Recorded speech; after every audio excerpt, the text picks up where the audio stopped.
So guys अब हम discuss करते हैं regarding the etiology of placenta previa कि प्लेसेंटा प्रीविया के क्या कारण होते हैं, what is the cause of this placenta previa. चलिए इसके बारे में डिस्कस करते हैं। सबसे पहले यहां पर आपको एक पॉइंट समझना है,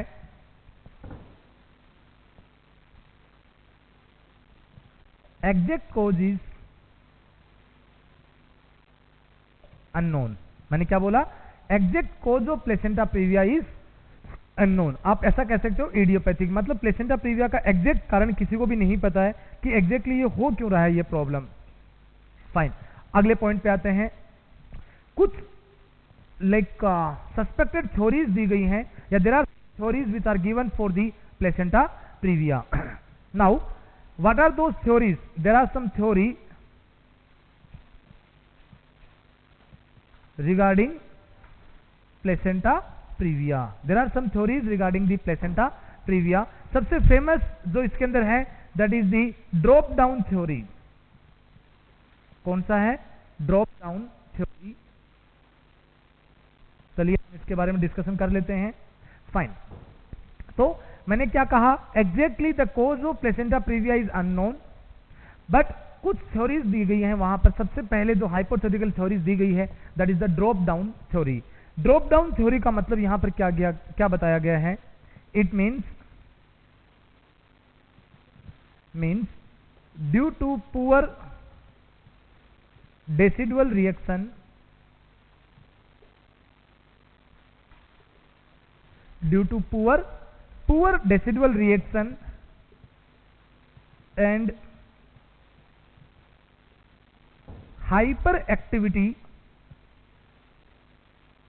of cilia, due to poor decidual reaction and hyperactivity of cilia leads to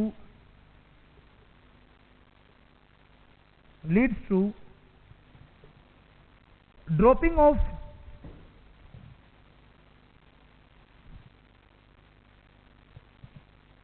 zygote in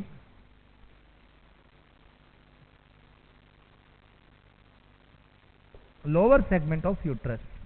क्या समझ में आया आपको यहां पर? इसका मतलब मैंने यहां पर यह समझाया है कि due to the poor decidual reaction, जैसे मैं बात कर रहा हूं डेसिडुआ, आई मीन एंडोमेट्रियम। तो जब बेसिकली जो डेसिडुआ, सपोज यहां से ये फेलोपियन ट्यूब था दोनों साइड से, तो फेलोपियन ट्यूब से जब जाइगोट अंदर आया तो वो जाइगोट इस डेसिडुआ से एक्सपेक्ट करता है, इसे कुछ आशा करता है कि इसके अंदर रिएक्शन होगी, और उसके बाद में जाइगोट जो होगा वो जाके इंप्लांटेशन की अपनी प्रोसेस को 5th डे या 6th डे स्टार्ट करेगा। अब हुआ क्या? Due to the poor decidual reaction, यहां की जो डेसिडुआ थी उसको हार्मोनल सप्लाई इनफ अमाउंट में नहीं मिला। जब हार्मोनल सप्लाई इनफ अमाउंट में नहीं मिला, इसकी वजह से डेसिडुआ का जो रिएक्शन था वो कैसा हो गया? पुअर हो गया। और पुअर डेसिडुअल रिएक्शन की वजह से, बिकॉज ऑफ दैट, और सेम टाइम इस फेलोपियन ट्यूब में जो हेयर लाइक स्ट्रक्चर थी, जिसका नाम क्या रखा गया है हमने यहां पर? सीलिया रखा है।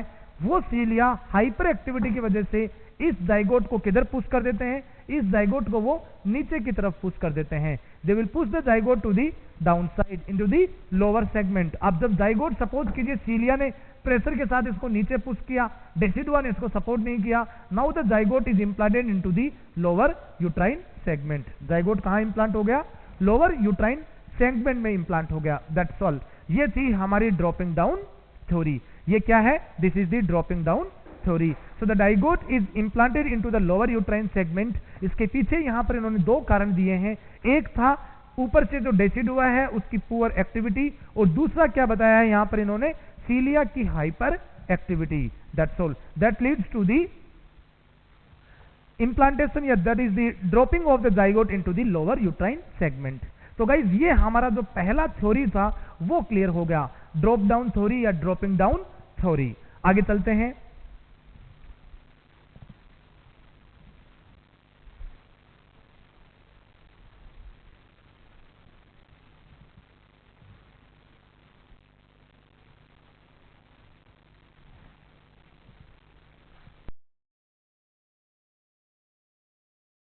नेक्स्ट वन,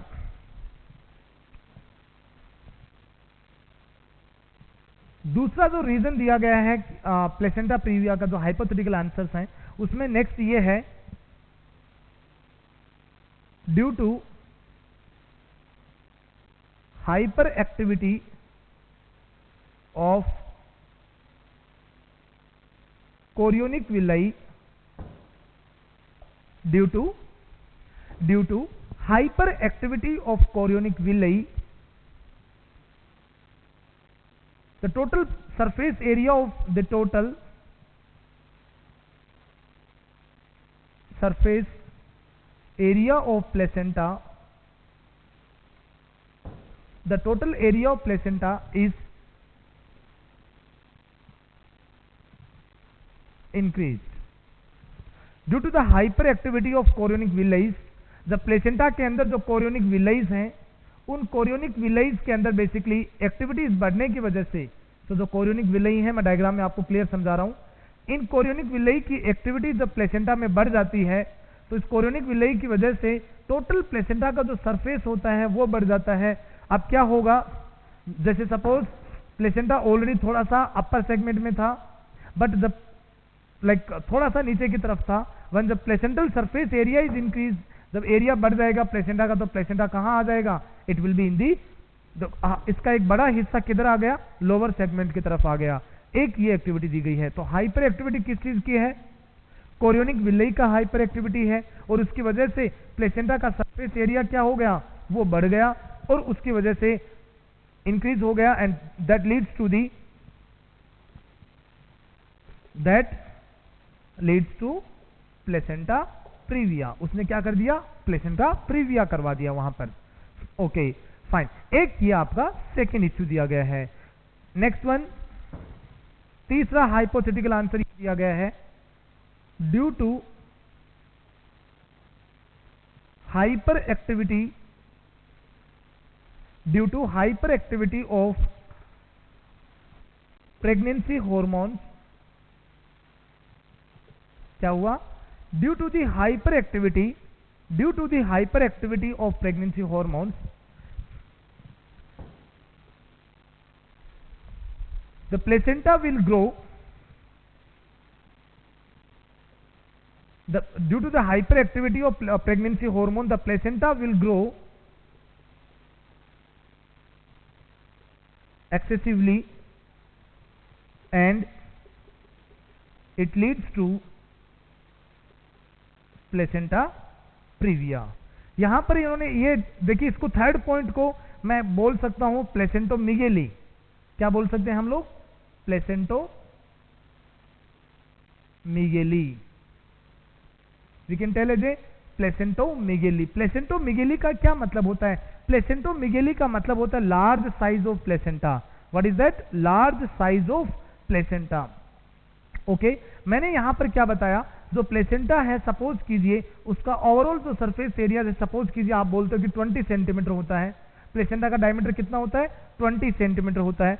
अगर सपोज कीजिए प्लेसेंटा का साइज काफी बड़ा हो गया, बिकॉज उसको प्लेसेंटा को ग्रोथ करने के लिए जो हॉर्मोन्स थे वो बहुत ज्यादा मिल रहे थे, प्लेसेंटल हॉर्मोन्स की क्या थी, हाइपर एक्टिविटी थी। इसकी वजह से जब प्लेसेंटल हॉर्मोन्स का ग्रोथ बहुत ज्यादा बढ़ गया, प्लेसेंटा का ओवरऑल जो डायमीटर था वो मान लीजिए 20 सेंटीमीटर की बजाय कितना हो गया, 40 सेंटीमीटर हो गया। नाउ व्हाट विल हैपन, अब क्या होगा, placenta will definitely cover the large surface area of the uterus. जब प्लेसेंटा का साइज बहुत बड़ा होगा तो प्लेसेंटा यूट्रस के एक बड़े एरिया को कवर करेगा, and that leads to the placenta previa. That's it.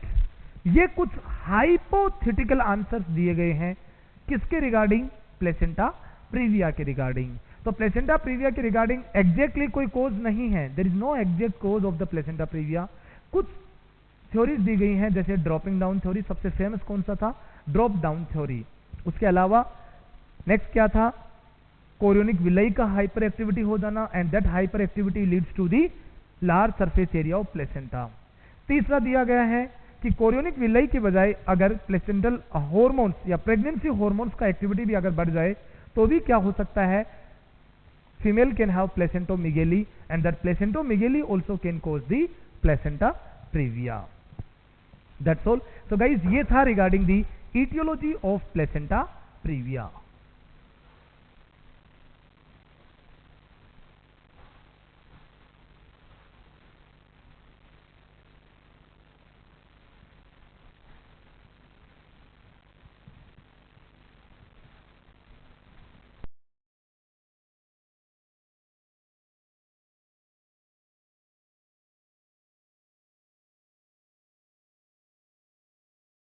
Fine.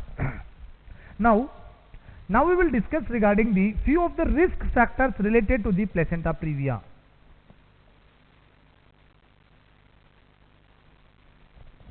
Risk factors related to the placenta previa.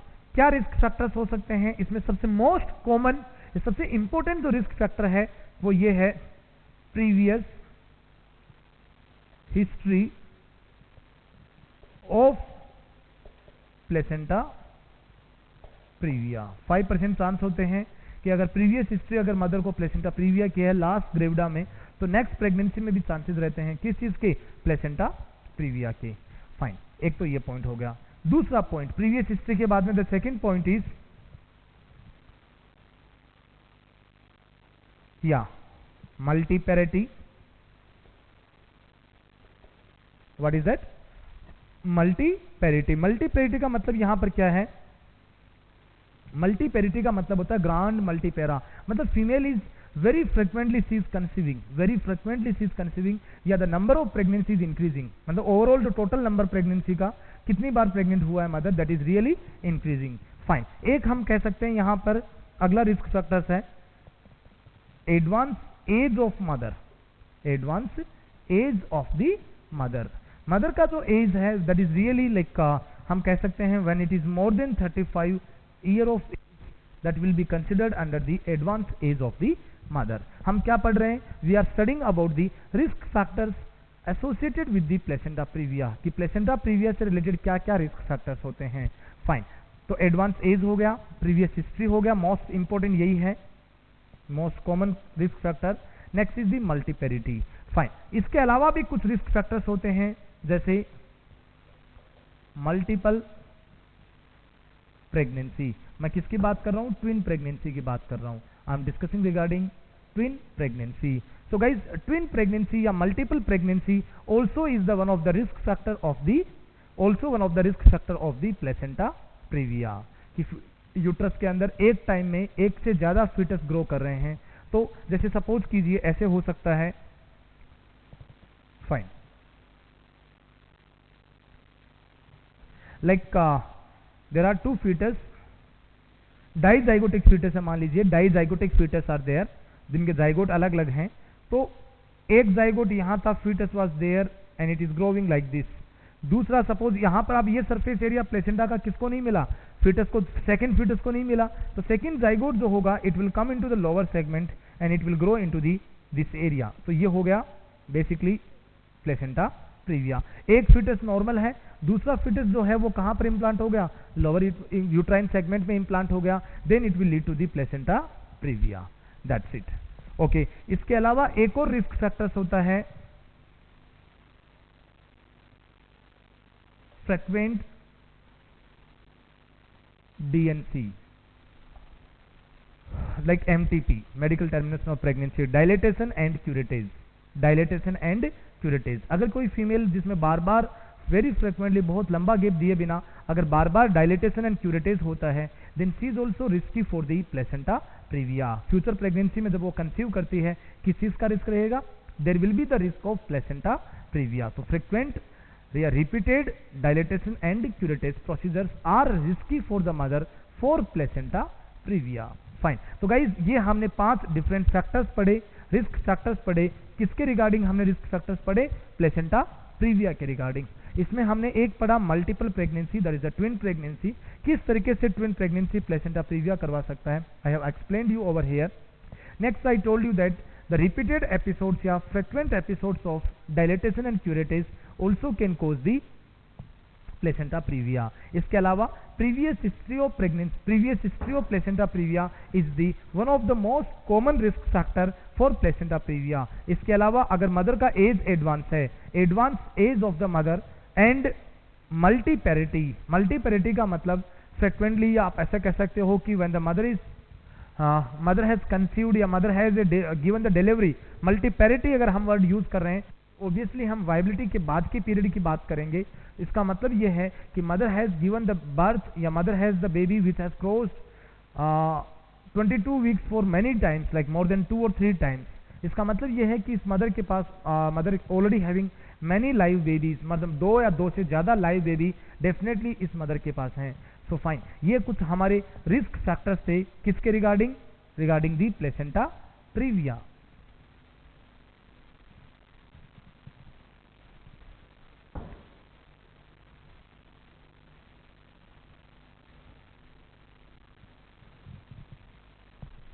चलिए अब हम बात करेंगे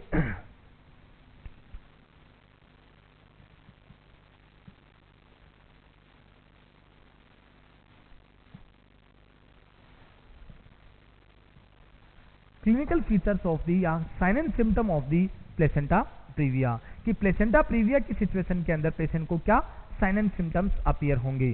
चलिए इनके बारे में बात करते हैं। सबसे पहले the sign and symptom of placenta previa, पूरी डिजीज में सबसे इंपॉर्टेंट पोर्शन के अंदर इनका भी एक नाम आता है। सिम्टम्स के बारे में पूछते हैं तो याद रखिए, patient will have painless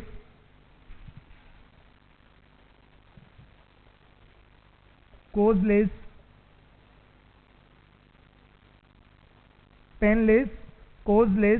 recurrent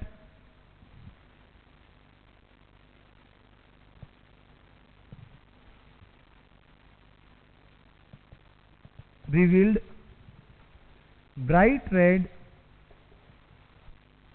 vaginal bleeding, bright red vaginal bleeding।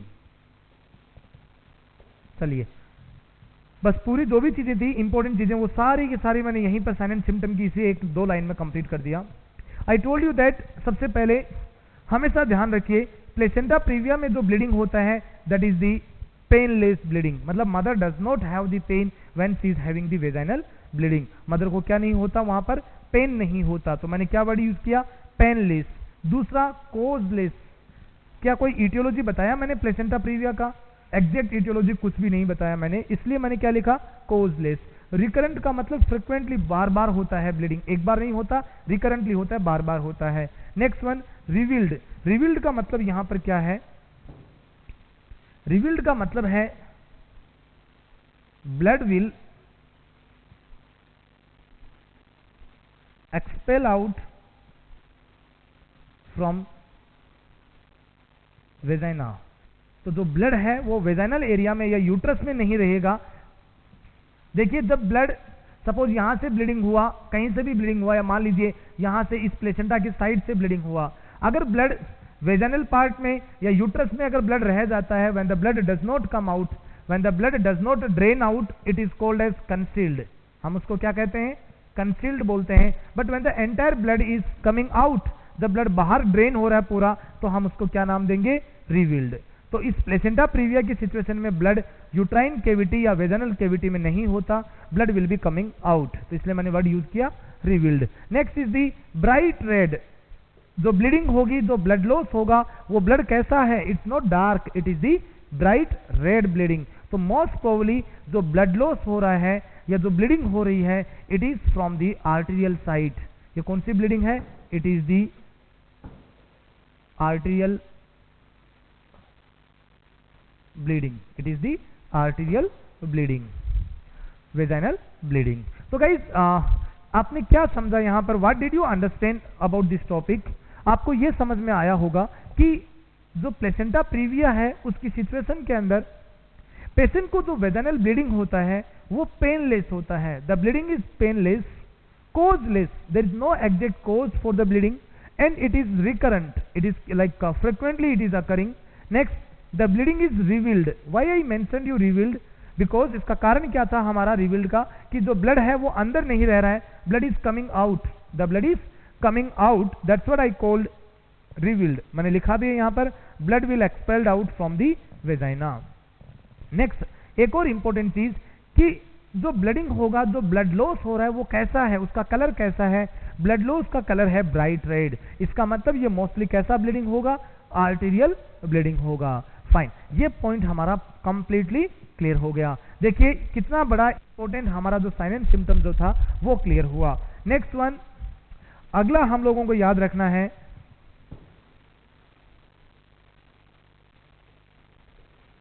Mother will be पेलोर। Mother का जो कलर है वो कैसा हो जाएगा, एकदम से पेलोर। मतलब क्या हुआ, ब्लड लॉस की वजह से mother will become anaemic.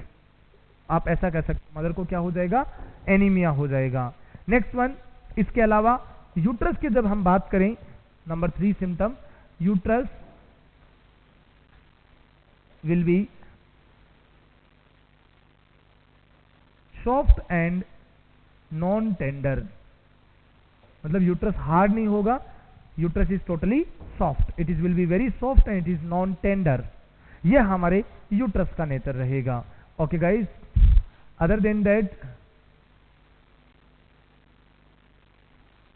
Mother may have sweating, मतलब डाइफोरोसिस हो सकता है मदर को। She may have sweating, palpitation, fine. तो मैंने क्या बताया, mother may have sweating and mother may have the palpitation because of the vaginal bleeding। किसकी वजह से हो रहा है ये सब कुछ, ये वेजाइनल ब्लीडिंग की वजह से हो रहा है। तो गाइज आपने क्या समझा, what did you understand about the different symptoms of the placenta previa. Placenta previa के सिम्टम्स के बारे में आपको क्या समझ में आया। यू शुड अंडरस्टैंड दैट कि जो ब्लीडिंग होगा वो पेनलेस होगा। सबसे इंपॉर्टेंट चीज तो यही है, the bleeding is painless. Okay, मैं आपको एक पॉइंट एक्सप्लेन करता हूं। The mother was sleeping in the night and when she walk up in the morning she was found with the pool of blood. She was found with the pool of blood. ये चीज आप हमेशा याद रख लेना कि mother क्या था, मदर वॉज स्लीपिंग, मदर रात को सो रहा था। सुबह जब मदर उठा अपने बेड पे, तो व्हेन शी वॉक अप, जब वो उठा, she was with the pool of blood. उसके बेड पे क्या था, बहुत सारा ब्लड था।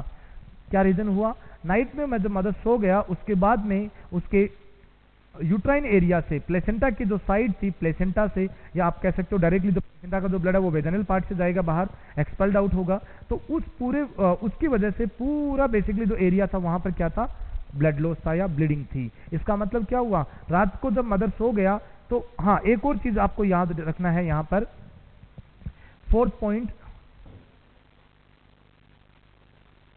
ब्लीडिंग विल बी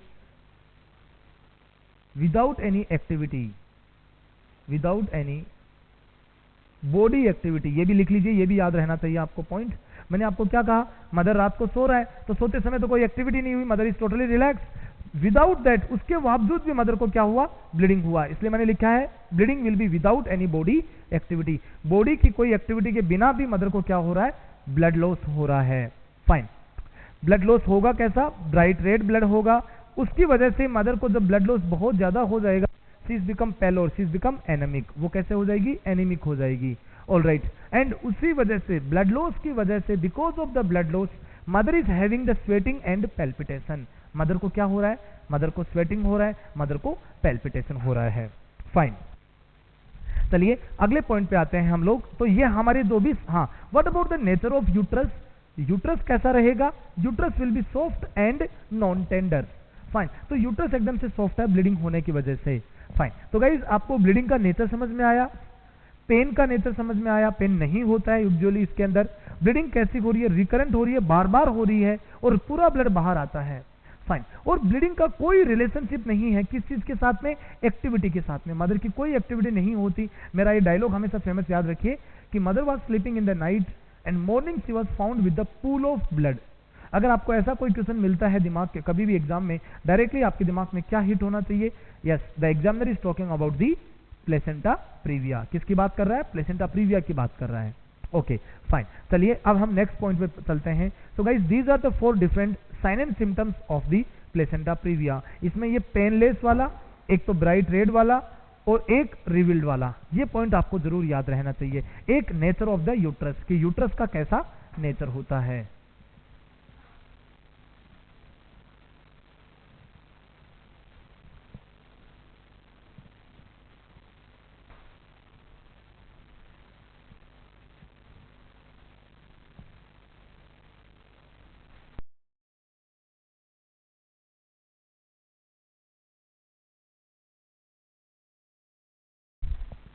ओके, कुछ अभी भी कुछ स्टूडेंट्स के शायद हो सकता है डाउट हो इस चीज के बारे में। एक तो ये रीजन हो सकता है, यहाँ पे कुछ लोगों के अंदर, अगर आप में रियल में अगर आप लाइक इनोवेटिव थॉट्स के साथ में बैठे हो क्लास के अंदर, तो आपके दिमाग में एक चीज आ सकती है, कोज ऑफ ब्लीडिंग।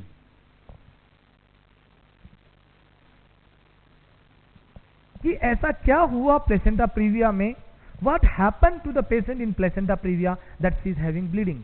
क्या प्लेसेंटा प्रीविया में प्लेसेंटा ने ऐसा क्या करवाया, मान लीजिए 28 वीक का प्रेगनेंसी था मदर का, वो 28 वीक पे ऐसा क्या हुआ वहां पर कि मदर को क्या होने लग गया, ब्लीडिंग स्टार्ट हो गया। तो उसके बारे में हमें पढ़ना है, बात करते हैं उसका कोज ऑफ ब्लीडिंग के बारे में। सबसे पहला पॉइंट देखिए, एक सिंपल सा कंसेप्ट समझिए।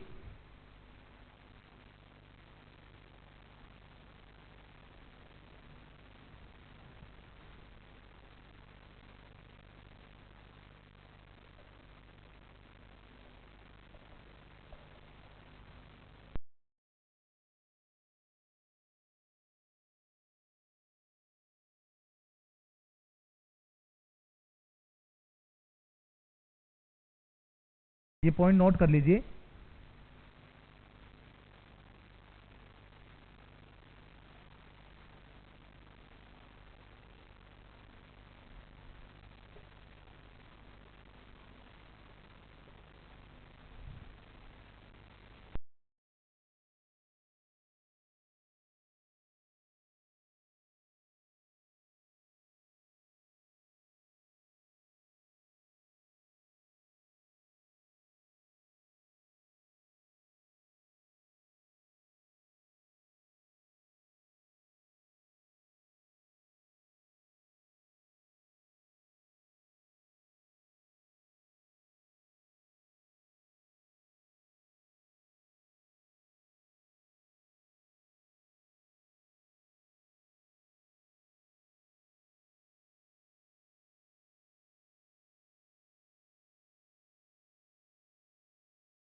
ओके, चलिए अब हम शुरुआत करते हैं इसके बारे में।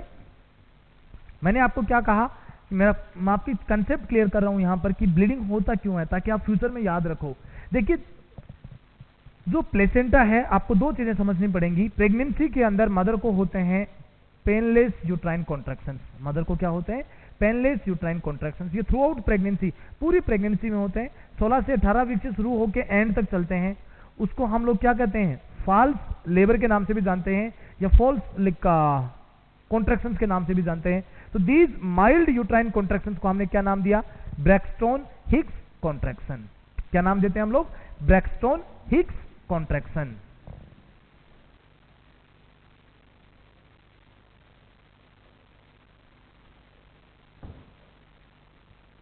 Braxton Hicks contraction. जब यूट्रस में ब्रैक्सटोन हिक्स कॉन्ट्रैक्शंस होते हैं, व्हाट विल हैपन, एक तो यूट्रस तो कॉन्ट्रैक्ट कर रहा है like this, uterus is doing the contraction, but what about the placenta. Placenta का नेचर कैसा है, प्लेसेंटा इज हार्ड। प्लेसेंटा में कोई कॉन्ट्रैक्शन नहीं होते, प्लेसेंटा हार्ड या रिजिड होती है। अब देखिए, प्लेसेंटा अपनी जगह पे फिक्स है like this, placenta is rigid like this, okay. These are the blood vessels, uterine blood vessels, which is providing space, which is providing blood to the placenta. Fine. ये placenta को क्या मिल रहा है, blood मिल रहा है। कहां से, यूट्राइन आर्ट्रियोल से। नाम रखता है आप लोगों ने स्पाइरल आर्ट्रियोल्स। अब क्या हुआ, अब देखिए, ये यूट्रस में जब कॉन्ट्रैक्शन हुआ लाइक दिस, बट प्लेसेंटा अभी भी कैसा है, placenta is still like this. कारण क्या था, प्लेसेंटा जो था, जैसे जैसे यूट्रस पीछे की तरफ गया, प्लेसेंटा के अंदर और यूट्रस की लेयर्स के बीच में स्पेस बनता चला गया। Can you understand that, what will happen, जो यूट्राइन आर्ट्रियोल्स जो थे, वो इस स्पेस ज्यादा बनने की वजह से uterine arterioles now started to rupture. Uterine arterioles क्या थे, they started to rupture. Alright, तो अब आपको क्या समझ में आया, प्लेसेंटा जो था, यूट्रस तो कॉन्ट्रैक्ट कर रहा है, यूट्रस इज कॉन्ट्रैक्टिंग, बट जब यूट्रस कॉन्ट्रैक्ट किया तो प्लेसेंटा और यूट्रस के बीच में क्या बन गया, मार्जिन क्रिएट हो गया। और उस मार्जिन की वजह से क्या हुआ, जो आर्ट्रियोल्स थे, those uterine arterioles which are basically supplying to the placenta itself, ये प्लेसेंटा को ही ब्लड सप्लाई कर रहे थे, उन आर्ट्रियोल्स के यहां से रप्चर होने से क्या स्टार्ट हो गया, ब्लीडिंग स्टार्ट हो गई। मैंने यही तो आपको लिखा है, मैंने लिखा प्लेसेंटा तो हार्ड है, बट यूट्रस क्या कर रहा है, कॉन्ट्रैक्शन कर रहा है। Now the space occurs between the decidua and placental margin, decidua क्या है? ये प्लेसेंटा का जो इनर लेयर है उसके बारे में बात किया गया है। इन दोनों के बीच में स्पेस बन जाता है। स्पेस बनने की वजह से क्या होगा? यूट्राइन आर्ट्रियोल्स विल रप्चर, वो रप्चर हो जाएंगे और वहां से वो क्या करेंगे? आर्ट्रियल साइड से ब्लीडिंग है तो ब्लीडिंग तो तेज होगा and they will start to bleed. इसलिए मदर को यहां पर कोई एक्टिविटी नहीं हुआ, कोई यूट्राइन कॉन्ट्रैक्शंस का पेन नहीं हुआ, बिकॉज ये तो पेनलेस कॉन्ट्रैक्शंस होते हैं, but still there is a bleeding. फिर भी वहां से क्या हो रही है? ब्लीडिंग हो रही है। इसलिए मैंने नाम दिया था painless vaginal bleeding.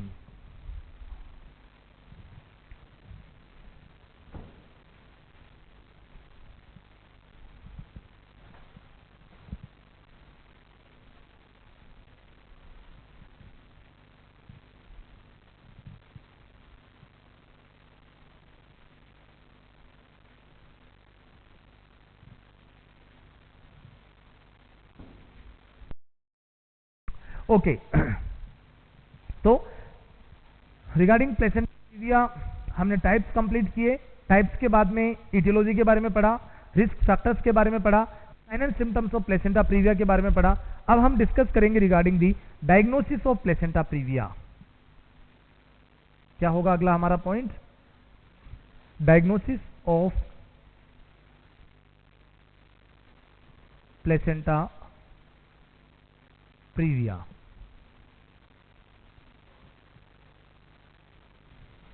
Diagnosis of placenta previa क्या होगा? सुनिए इसके बारे में। One is placentography. सबसे पहला क्या है? प्लेसेंटोग्राफी। गाइस प्लेसेंटोग्राफी का मतलब like we are doing the USG ultrasonography. किसके द्वारा? With the help of ultrasonography. With the help of ultrasonography we are examining the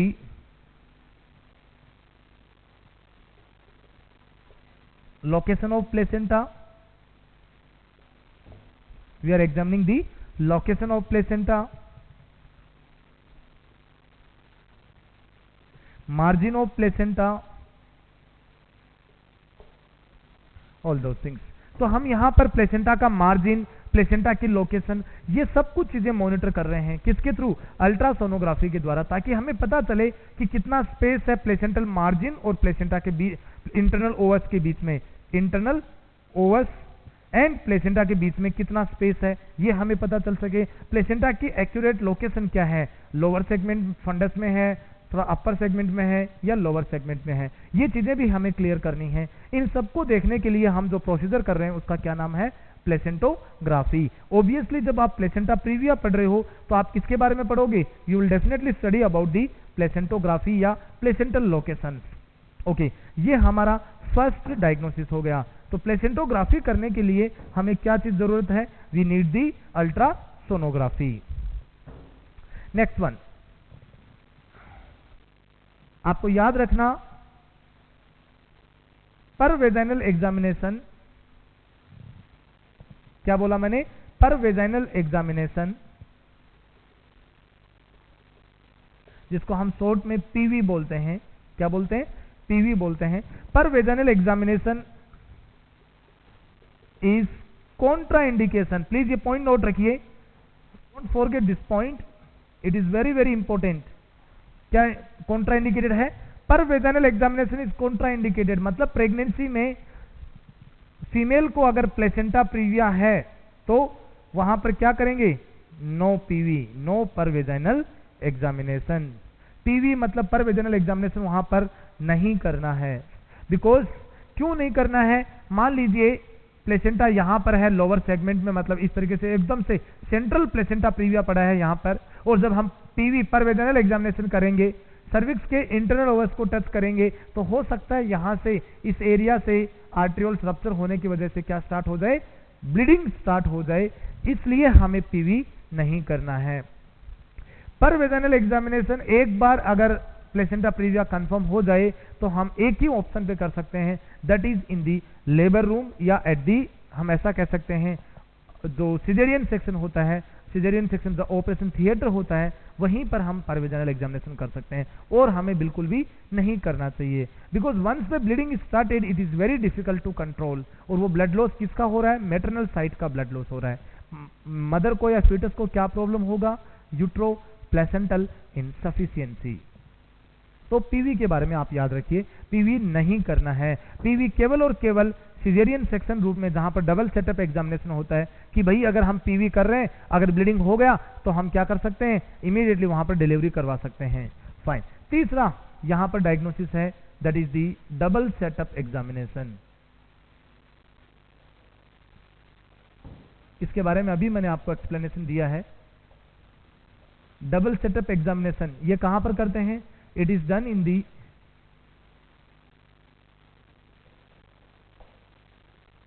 OT. Double setup examination आप कहां करोगे, ऑपरेशन थिएटर के अंदर। डबल सेटअप एग्जामिनेशन में हम लोग क्या करते हैं, इसके अंदर फर्स्ट अल्ट्रासोनोग्राफी करेंगे,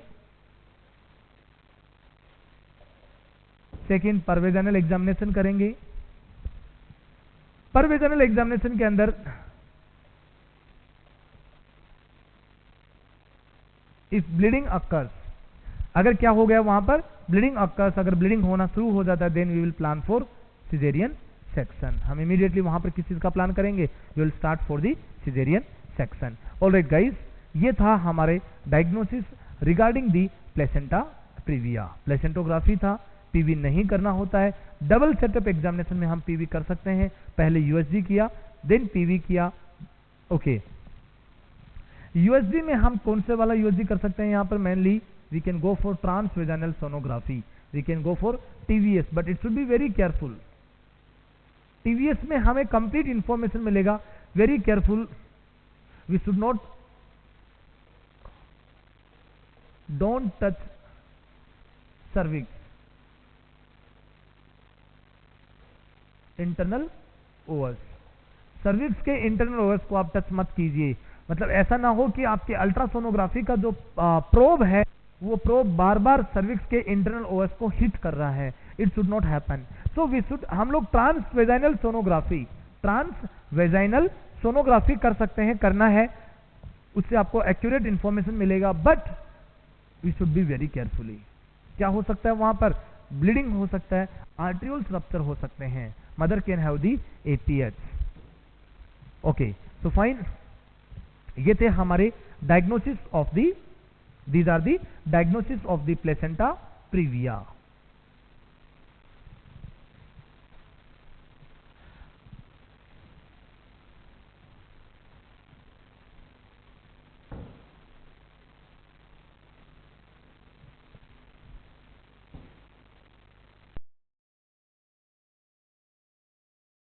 ओके गाइज, अब हम पढ़ेंगे regarding the management of placenta previa, कि how to manage the placenta previa.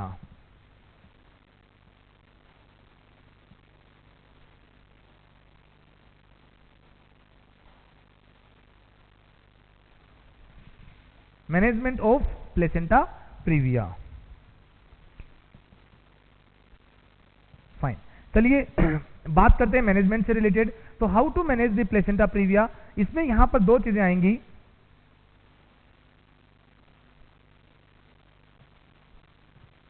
expected management, next one is the real management, expected management and the real management। चलिए इसके बारे में हम बात करते हैं। यहां पर सबसे पहले फर्स्टली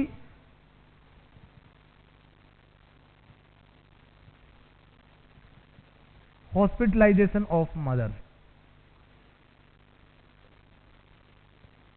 एक्सपेक्टेड मैनेजमेंट में बात कर रहे हैं, hospitalisation of the mother.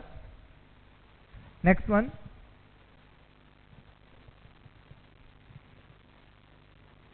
Vital signs monitoring, we should monitor the vitals of the mother. Vitals के साथ में क्या चीज, FHR मॉनिटरिंग, वेरी इंपॉर्टेंट, बहुत ज्यादा इंपॉर्टेंट है। FHR मतलब fetal heart rate monitoring. Next, if require blood transfusion, because blood loss हुआ है, मदर एनीमिक या पेलोर हो गई है एकदम से, तो प्रॉब्लम हो सकती है मदर के अंदर। सो हमने क्या लिखा है, इफ रिक्वायर, अगर हीमोग्लोबिन लो है मदर का, so then we will go for the blood transfusion. All right, अगले पॉइंट पे आते हैं. नाउ इसी के अंदर इफ मदर इज स्टेबल, मैंने क्या बोला है, if the mother is stable, FHR is normal, fetus is reactive in non-stress test NST, fetus is reactive in NST. देखिए कितनी सारी टर्मिनोलॉजी, मतलब कितनी सारी कंडीशंस मैंने यहां पर रख दी हैं. मैंने क्या लिखा है कि मदर हीमोडायनेमिकली स्टेबल है, mother should be stable, FHR should be normal, fetal heart rate should be normal, fetus should be reactive. आप कैसे पता चलेगा रिएक्टिव, वो किससे पता चल रहा है हमें, NST से पता चल रहा है. तो हम क्या करेंगे, wait until 37 week of pregnancy. हमें कितने दिन तक इंतजार करना है, 37 वीक ऑफ प्रेगनेंसी, मतलब फुल टर्म का वेट करना है. मान लीजिए अभी प्रेगनेंसी के 32 वीक हुए हैं, तो अभी 32 वीक हुए, प्री टर्म है, हमें वेट करना है कब तक, 34 वीक तक, सॉरी 37 वीक तक वेट करना है. 37 वीक तक वेट करोगे, 5 वीक अभी बाकी पड़े हैं, उन 5 वीक्स में हमें मदर को क्लोजली ऑब्जर्व करना है. Alright, wait until the 37 week of pregnancy.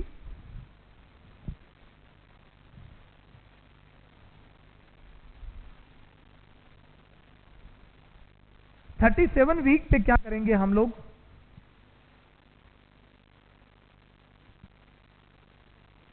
Induction of labour by oxytocin. हम क्या कर सकते हैं, लेबर को इंड्यूस करवा सकते हैं, that is the induction of labour. क्या यूज करके, ऑक्सीटोसिन ड्रिप को यूज करके हम लोग लेबर को इंड्यूस करवा सकते हैं. हाँ, कौन सी कंडीशन में, induction of labour by oxytocin in mild placenta previa. Mild placenta previa में ही हमें यह काम करना है. और अगर सीवियर है तो, इफ सीवियर ग्रेड है तो क्या करेंगे, severe grade of placenta previa, then caesarean section. Mild कौन सा, माइल्ड के अंदर मैंने आपको कहा था टाइप 1 एंड टाइप 2 का कौन सा, एंटीरियर.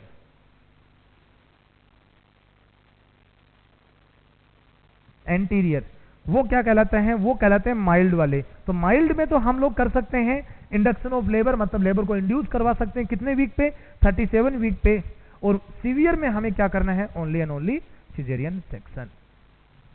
तो गाइस ये था हमारा एक्सपेक्टेड मैनेजमेंट. ये क्या था हमारा, this is about the expected management of the placenta previa. किस चीज का, प्लेसेंटा प्रीविया का ये हमारा एक्सपेक्टेड मैनेजमेंट था. तो एक्सपेक्टेड मैनेजमेंट में आपने क्या क्या चीजें सीखी, आपने ये सीखा कि सर जैसे ही पेशेंट आता है, we should hospitalise this patient, patient को हमें हॉस्पिटलाइज रखना है. दूसरा पॉइंट, अगर पेशेंट सपोज वाइटल मॉनिटरिंग करना है, वाइटल मॉनिटरिंग आपको कार्डियक स्टेटस, रेस्पिरेटरी रेट सब कुछ मॉनिटर करना है. Then you should monitor the FHR, very important, fetus को कहीं ब्रेडिकार्डिया वगैरह तो नहीं हो रहा है, monitor the fetal heart rate. Then उसके बाद अगर मदर एनीमिक है, if the mother is having a severe blood loss, we can go for the blood transfusion. हम क्या कर सकते हैं, ब्लड ट्रांसफ्यूजन कर सकते हैं. नेक्स्ट वन, अब हमें यह देखना है, जैसे ही मदर हॉस्पिटल में एडमिट है, हमें मदर का स्टेटस मॉनिटर करना है. If the mother is stable और नॉट, अगर मदर के वाइटल्स ऑर्गन स्टेबल हैं, वाइटल्स अगर स्टेबल हैं, प्रेगनेंसी के अभी 37 वीक से कम का टाइम हुआ है, फीटस स्टेबल है, फीटस की रेस्पिरेटरी फीटस की एक्टिविटी नॉर्मल है, फीटस की हार्ट रेट नॉर्मल है, देन हमें 37 वीक तक वेट करना है. आ गया समझ में. तो वेट एंड वॉच की सिचुएशन हम लोग रख देते हैं अप टू 37 वीक तक. Alright guys,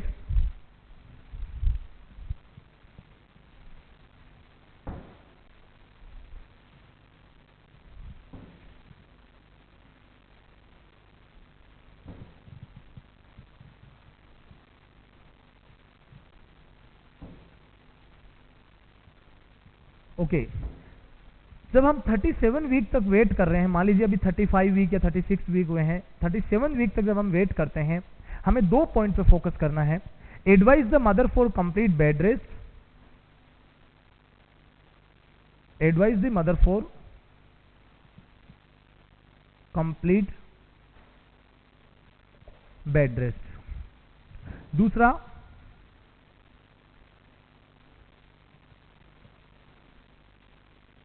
closely observe the fetal heart rate and bleeding status, कि ब्लीडिंग दोबारा हो रहा है या नहीं हो रहा है। जो ब्लीडिंग का जो स्टेटस है वो हमें नोटिस करना है कि कितना हैवी ब्लीडिंग दोबारा हुआ या रियल में ब्लीडिंग अभी बिल्कुल नहीं हुआ, वो चीज नोट करनी। प्लस फीटस का FHR हमें क्या करते रहना है, मॉनिटर करते रहना है। इसके लिए हम क्या कर सकते हैं, again and again we can go for the NST, like weekly twice या दिन में वीक में 3 बार हम क्या करवा सकते हैं, नॉन स्ट्रेस टेस्ट करवा सकते हैं। उससे हमें फीटस का स्टेटस जो है वो क्लियरली पता चल जाएगा। तो गाइज ये जो हमने पढ़ा, this is about the expected management. ये किसमें था, this is about the expected management. मैंने आपको यहां पर एक पॉइंट बताया है कि अगर प्लेसेंटा प्रीविया का ग्रेड माइल्ड है, कौन सा ग्रेड है, माइल्ड ग्रेड है, तो हम वहां पर we can try for the vaginal delivery with the help of induction of labor method। हम इंडक्शन ऑफ लेबर में ऑक्सीटोसिन भी यूज कर सकते हैं। साथ में we can go for artificial rupture of membrane also. Fine, next one, अगर suppose grade severe है, severe type of placenta previa है, उसमें हमारे पास एक ही मेन ऑप्शन होता है, that is the caesarean section. Okay, अब हम स्टार्ट करते हैं रियल मैनेजमेंट। रियल मैनेजमेंट हम कब फॉलो करेंगे, ये कब करना है, when mother is unstable. Mother अभी कैसा है, मदर इज अनस्टेबल, अभी मदर स्टेबल नहीं है। FHR is, fetal heart rate is not stable. हम ऐसा कह सकते हैं नॉन रिएक्टिव फीटस। क्या बोल सकते हो आप, नॉन रिएक्टिव फीटस कह सकते हो। FHR भी स्टेबल नहीं है, फीटस भी not reactive, mother is also unstable. तो आप इस सिचुएशन में आप क्या करोगे बताइए, what we can do in this situation. इस सिचुएशन में हमारे पास एक ही ऑप्शन रहता है, that is the only and only one option, that is दी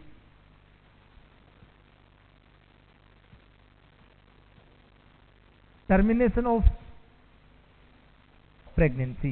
क्या है हमारे पास option, termination of pregnancy irrespective of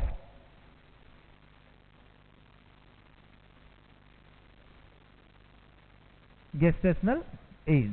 मतलब हमें यह नहीं देखना है, आपको बिल्कुल भी यह नहीं देखना है कि अभी प्रेगनेंसी का कितना ड्यूरेशन हुआ है, means what is the total duration of pregnancy. You should not mind that one. चाहे प्रेगनेंसी 32 वीक का हुआ हो, चाहे प्रेगनेंसी 38 वीक का हो, चाहे प्रेगनेंसी 28 वीक का हो, कोई भी सिचुएशन हो, हम मदर से हमें पूछना ही नहीं है कि अभी प्रेगनेंसी के कितने महीने हुए हैं। अगर मदर को बहुत हैवी ब्लीडिंग हो रहा है, मदर अनस्टेबल हो गया है, मतलब वाइटल्स पूरे अनस्टेबल हैं, फिटस की FHR भी बहुत ज्यादा फ्लक्चुएट कर रही है, तो फाइनली हमारे पास एक ही ऑप्शन बचता है, दैट इज दी डिलीवरी। हमें प्रेगनेंसी को इमीडिएटली टर्मिनेट करना चाहिए, बिकॉज वहां से क्या हो रहा है, मदर का हैवी ब्लड लॉस हो रहा है। तो termination of pregnancy irrespective of gestational as, pregnancy का कोई भी ड्यूरेशन हुआ है वो हमें मैटर नहीं करता। हमारा एक ही प्लान होता है उस केस में, टर्मिनेशन ऑफ प्रेगनेंसी। किस लिए, टू सेव मदर को बचाने के लिए। अगर पॉसिबल है तो किसको सेव करना है, फीटस को भी प्रोटेक्ट करना है। ऑल राइट, तो ये था किस चीज के regarding, this is about the placenta previa management. तो हमने क्या पढ़ा, प्लेसेंटा प्रीविया के इंट्रोडक्शन के बारे में पढ़ा, मतलब मीनिंग्स ऑफ प्लेसेंटा प्रीविया। फिर हमने डिस्कस किया regarding the types of placenta previa, और उसके साथ साथ हमने ग्रेड भी पढ़ लिया, माइल्ड एंड सीवियर वाला। Then we studied about the etiology of placenta previa, we studied about the clinical features of placenta previa. हमने थोड़े बहुत डायग्नोसिस ऑफ प्लेसेंटा प्रीविया के बारे में भी अध्ययन किया, स्टडी किया। Then finally we jump to the point, the important point, management of placenta previa, कि how to manage this placenta previa.